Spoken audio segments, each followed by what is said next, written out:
uJesu Kristu inkosi baba noma ngizothula ubufakazi ngamandla kaNkulunkulu angenzele khona. Okusho ukuthi ngingakaphenduki ngingasindiswa ngangiyintombazane eyisigebengu kakhulu qola abantu iy'mali. Kwafika lapha ngikhulelwa khona, kushuthi ngakholelwa ingane yomunye umuntu, ngase ngayondlisa omunye umuntu ngithi eyakhe. Emva lokho kwakungidla kakhulu ngoba ngase ngifisa nokuy'bulala nje. Ngifica nje ngiyaphenduka, ngifica ivangeli impela ngikwi-process yokuthi nje sengiyay'bulala ngoba ngase ngibona ukuthi nangu umntwana uyakhula and lo bhuti lo usazi ukuthi umntwana wakhe kanjalo kanjalo. Ngingene ekhaya lezwi ngifundiswe indaba yokuvuma izono, ngiqale ngibhale ngoba lesi sono sasingidla.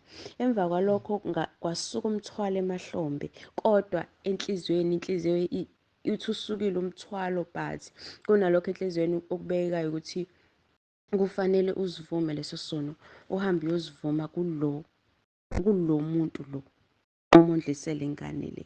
So uNkulunkulu wangisiza, wangipha amandla, ngangena u-21 days. Emva kwalokho uNkulunkulu wangipha amandla, wangipha isibindi. Wangipha incwadi ku-Deuteronomy 31 uvesi 6. Ngiyoqala nime isibindi, ningesabi, ningashawa uvalo ngakho konke. uNkulunkulu wangipha nje amandla, wangipha isibindi, wangipha namaHubo 31 uvesi 24 kanye no-Isaiah 41 uvesi 10. Ngesabatho nje leli ngoba into ebeyingidla le.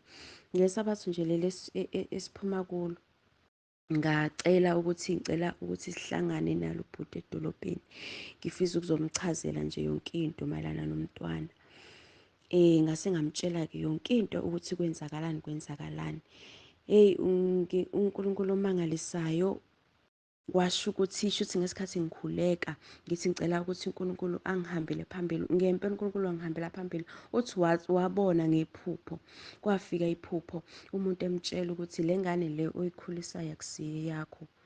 Uthi nje ubeselindele mina ukuthi ngizomtshela. Uthi ubelindele mina ukuthi ngithembeke kangakanani ngizomtshela. Ngawubuka amandla kaNkulunkulu, and lo muntu lo uyingozi, onesibhamu number 1.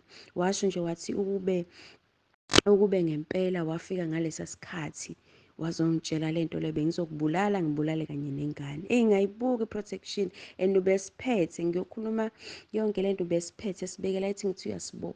Bengizokubulala wena, ngibulale nomntwana, kuphele ngane. Ngambuka uNkulunkulu ukuthi uNkulunkulu ngempela ngisho ngambone kangakanani uJesu Kristu.